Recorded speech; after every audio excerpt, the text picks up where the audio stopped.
Le 432 Hz, alors science, mythe ou réalité? Ouh là là, là tu me poses une question brûlante dans laquelle je risque de me faire lyncher par tous les musicologues et sonologues de la planète. La réponse, c'est qu'il faut avoir la foi, c'est tout.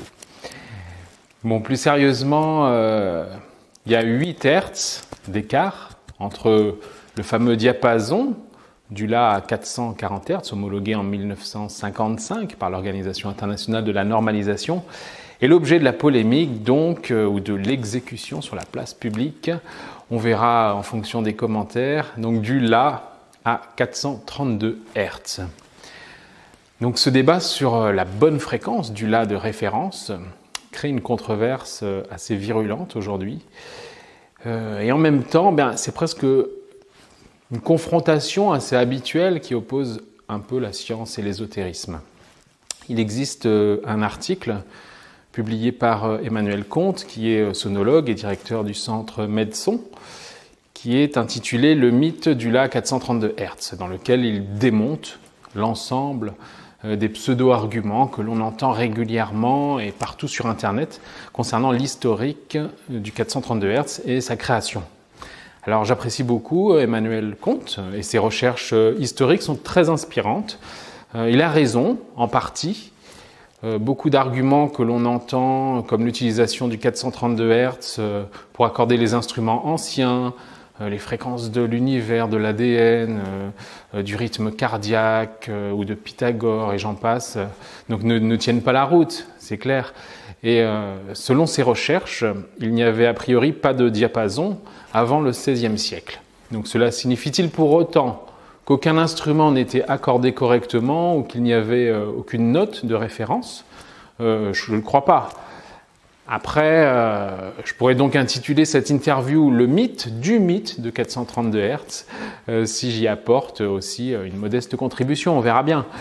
En tout cas, il n'y avait pas, donc a priori, de machines modernes, de lance à plasma, de tractopelles ou d'outils de découpage du granit il y a 10 000 ans. Je pense que vous êtes d'accord avec ça. Est-ce pour autant que les pyramides ou les temples incas, qui ont été érigés au centimètre près, dont on ne sait pas bien d'ailleurs expliquer encore aujourd'hui comment, est-ce que c'est pour autant qu'ils n'ont pas été construits? Non, cela reste un fait, même inexpliqué. Donc je pense qu'on ne peut pas avoir la prétention d'affirmer avec certitude que le 432 Hz est un mythe et que tous les adeptes sont des illuminés, au même titre qu'on ne peut pas affirmer avec certitude qu'il n'en est pas un. Mais on ne peut pas non plus systématiquement prétexter les principes de la validation scientifique pour démontrer ce qu'on n'explique pas forcément. Ce serait oublier comment la physique quantique d'aujourd'hui a mis une claque aux certitudes de la physique classique qu'on nous vendait comme des choses bien établies depuis des siècles.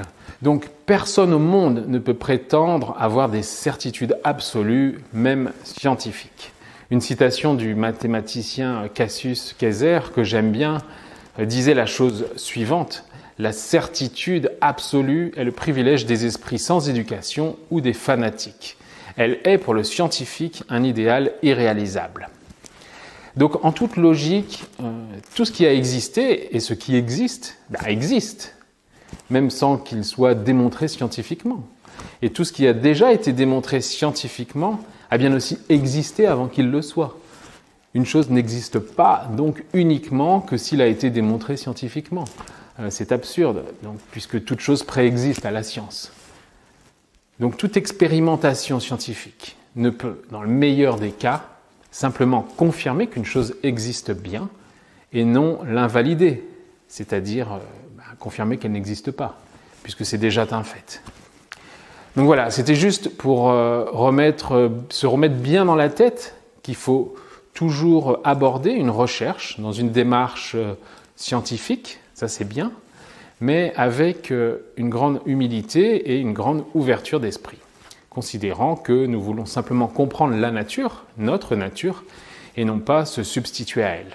Donc ce qui est considéré comme acquis aujourd'hui ne le sera peut-être pas demain, et cela souvent et paradoxalement par les mêmes personnes.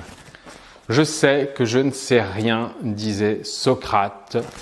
Je fais donc avec ce que j'ai. Ça, c'est moi qui le dis. Étant ingénieur en psychoacoustique, diplômé de Rennes en 2001, et ayant étudié ensuite la psychologie et les neurosciences, dont le mentalisme, j'ai personnellement expérimenté les effets des différentes fréquences sur le corps humain et plus particulièrement sur les molécules d'eau. Et comme le dit très bien d'ailleurs Emmanuel Comte, nous aurions très bien pu utiliser n'importe quelle fréquence de référence pour accorder un instrument. Le diapason du La 432 Hz est bon pour accorder la musique que vous jouez et que vous écoutez, comme le serait tout autre si vous le décidez. On est donc dans le domaine du subjectif et de l'arbitraire. Donc ça, c'est lui qui le dit. Dans le fond, cela ne change rien, à part trouver une normalisation commune pour faciliter les échanges musicaux entre les différents pays. C'est ce qui s'est passé certainement d'ailleurs. Sauf que si tout est arbitraire ou subjectif, au même titre que les spéculations sur l'univers tout entier, n'y aurait-il pas tout de même un indice, une logique qui pourrait constituer un point de départ des recherches? De mon côté, il y a un paramètre mathématique que j'ai pu observer puis expérimenter concernant les fréquences sonores. Dans la nature, dans la construction de toute forme de vie et même dans l'organisation des particules à l'échelle subatomique, quelle qu'elle soit, il existe une constante géométrique opérant comme une loi universelle. On ne peut l'ignorer car elle est partout. Il s'agit du rapport phi, c'est 1 plus racine de 5 divisé par 2. Ça fait 1,618, on l'appelle aussi le nombre d'or. C'est un rapport de deux longueurs, le long est au moyen, ce que le moyen est au petit, on pourrait l'exprimer comme ça. C'est aussi une expression de l'harmonie universelle et de l'esthétique dans les arts, comme dans la biologie. Et ses propriétés algébriques le rattachent à la suite de Fibonacci. Cette fameuse spirale en escargot qui est décrite par une suite de nombres dans laquelle chaque nombre est la somme en fait des deux nombres qui le précèdent. Donc 0, 1, 1, donc 1 et 1 ça fait 2, 2 et 1 ça fait 3, 5, 8, 13, 21, 34, 55, 89, 144, 233, etc. Vous trouverez plein d'infos sur la suite de Fibonacci ou le nombre d'or de toute façon sur Internet. Mon analyse, c'est que en dehors de tout autre argument arbitraire ou impossible à vérifier, eh bien, c'est que puisque la musique résulte de l'esprit humain et aussi d'un processus vivant dans la nature, alors tout dans la musique et ses effets devraient être cohérents avec cette loi universelle. Et la seule manière d'intégrer ce rapport mathématique naturel dans une gamme de fréquences sonores cohérentes, c'est-à-dire en tenant compte des harmoniques de la note de référence, donc les harmoniques 1, 1 demi, 1 tiers, 1 quart, 1 cinquième, 1 sixième, 1 septième, etc., avec tous les degrés, 2 septièmes, 3 septièmes, 4 septièmes, etc., eh bien, c'est de calibrer par exemple le Ré sur le 13e rapport de la suite de Fibonacci qui donne 144 Hz. Donc je parle du Ré 3 pour ceux qui connaissent un peu la musique. Le rapport avec le nombre suivant, donc 233 sur 144, donne bien entendu le nombre d'or, 1,618, mais avec les décimales les plus précises de la suite mathématique. Également remarquable, c'est le rapport inverse, 144 sur 233, qui donne aussi le nombre de décimales du nombre d'or, 0,618. Et ça continue. Lorsqu'on effectue cette calibration, le Mi 3, donc le ton qui est juste au-dessus du Ré à 144 Hz, donne une fréquence de 161,8 Hz. On retrouve encore le chiffre du rapport 1,618. Tout cela pour arriver au final à un La. Donc on continue, c'était les Ré, Mi, Fa, Sol, La, etc. Donc c'est le La qui nous intéresse pour élaborer un diapason de référence.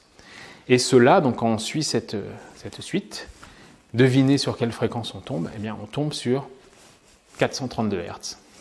Ça aurait donné 435 ou autre chose, je m'en serais contenté.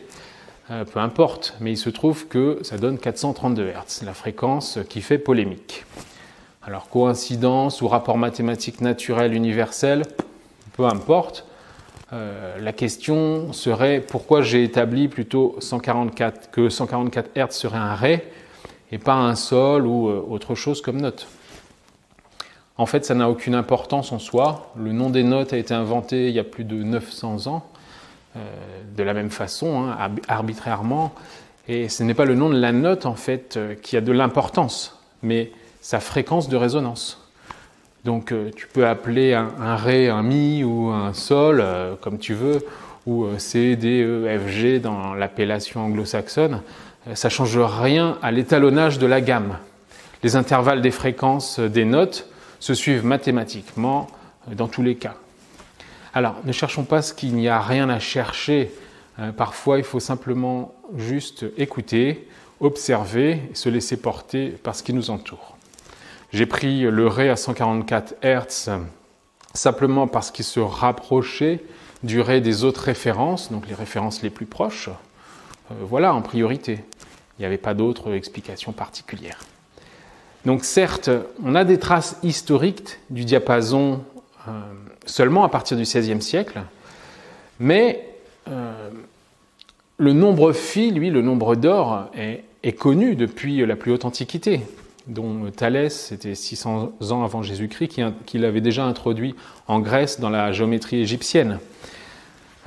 Donc on n'a pas nécessairement besoin d'un diapason pour accorder un instrument. Ça aussi, c'est une chose qu'il faut intégrer. Un simple calcul par rapport à l'épaisseur, la tension et la longueur d'une corde, ou la masse, la force et la longueur, c'est pareil, permet de créer la fréquence d'une note que l'on souhaite obtenir. Et ça, on savait parfaitement le calculer dans la plus haute antiquité. La fréquence obtenue, par exemple, c'est, je ne veux pas vous faire un cours de maths, mais c'est la racine de la tension divisée par la masse, donc la masse linéique de la corde, et le tout divisé par 2 fois la longueur de la corde. Une fois écrit, ça paraît plus simple.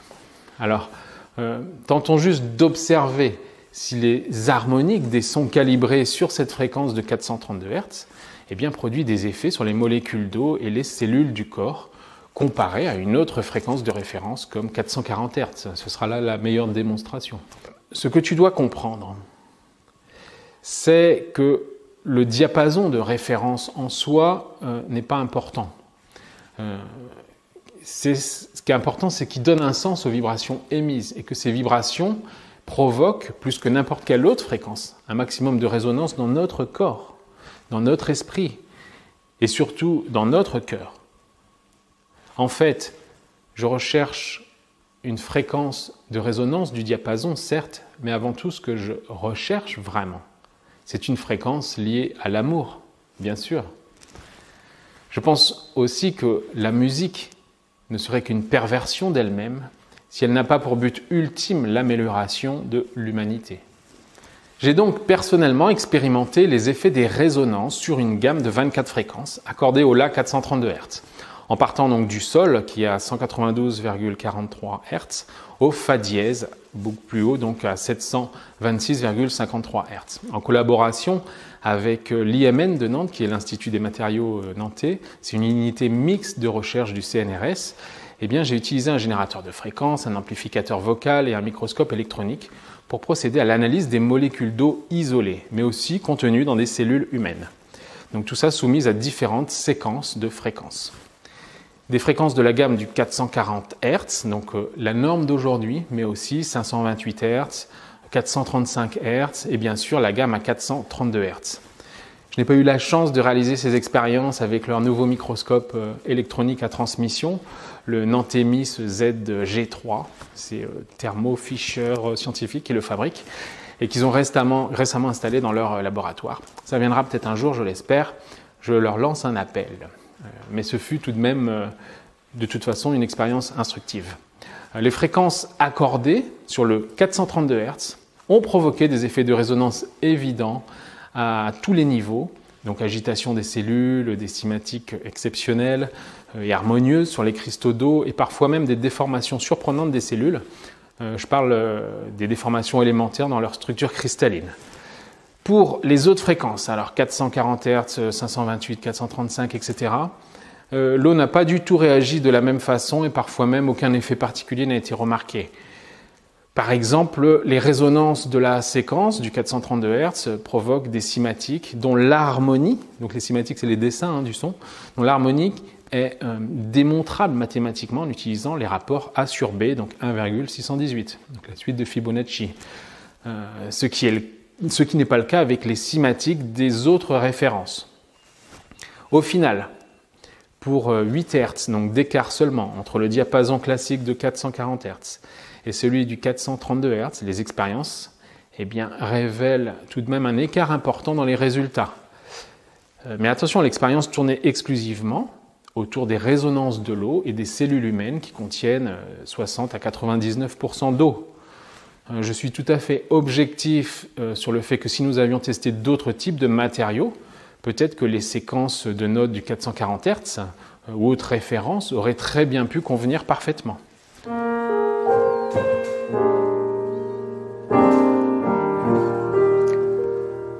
Alors l'avantage d'utiliser un piano numérique aussi, c'est que du coup, on peut modifier les paramètres du diapason. C'est-à-dire que ici, en fait, je peux modifier totalement la fréquence de référence. Donc par défaut, elle est à 440 Hz, évidemment, puisque c'est l'accordage classique aujourd'hui de référence. Mais on peut basculer le curseur pour le faire, pour calibrer la référence du La, ici, à 432 Hz. Donc là, par exemple, il est à 432, ça donne ceci. Et là, je le remets à 440. Je ne sais pas si vous entendez la différence, c'est très subtil, hein, mais...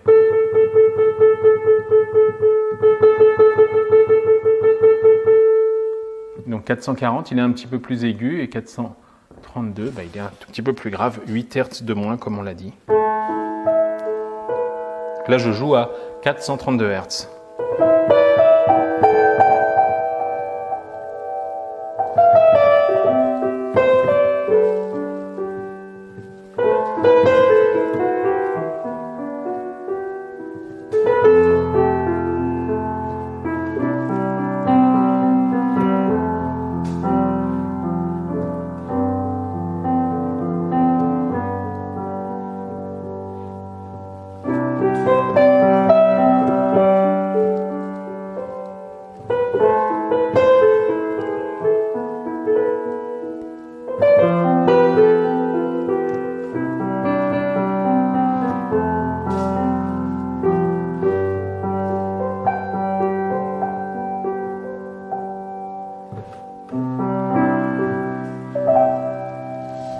En dehors de toute analyse mystique, ésotérique, cosmique, pseudo-scientifique, ou tout ce que vous voulez autour du 432 Hz, ma conclusion la plus simple, et cela n'engage que moi, est que l'ensemble des notes de musique et de ces harmoniques d'une gamme accordée au La à 432 Hz agit beaucoup plus sur l'élément de l'eau, d'une manière harmonieuse et organisée, plus proche de ce qu'on retrouve dans la biologie ou plus largement la nature, par rapport à d'autres fréquences de référence, donc non multiples de 432 Hz. Je pourrais le dire autrement en faisant une analogie. S'il fallait élaborer un langage pour communiquer avec l'eau, ses molécules ou tout ce qui contient de l'eau, en utilisant des fréquences sonores, c'est-à-dire des notes, pour représenter des mots, je choisirais des notes basées sur la gamme du 432 Hz, sachant que plein d'autres mots existent, mais dans d'autres langues, comme celle du 440 ou du 528 Hz. Certainement utiles aussi, mais pour d'autres éléments que l'eau.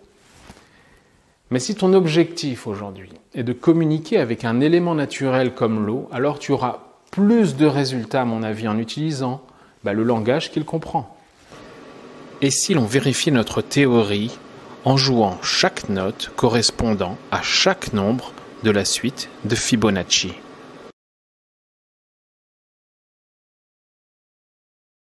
Vérifions simplement si cela crée une musique cohérente. Choisissons une gamme en Mi majeur. Le 0 sera le Ré dièse, le 1 le Mi, le 2 le Fa dièse, etc. jusqu'au Do dièse qui sera le chiffre 9.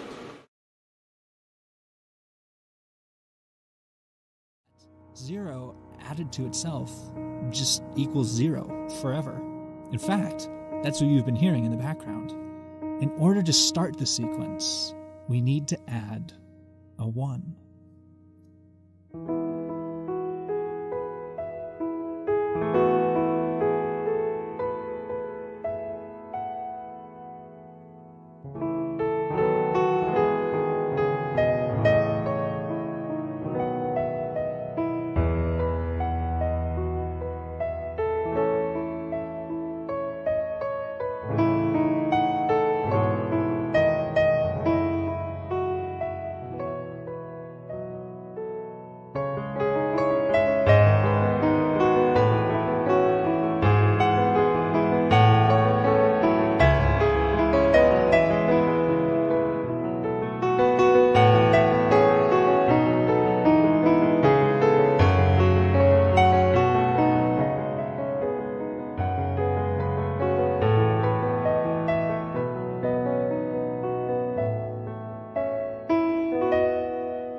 J'espère que cette interview t'a plu et pour rester informé automatiquement des prochaines vidéos, eh bien abonne-toi à la chaîne.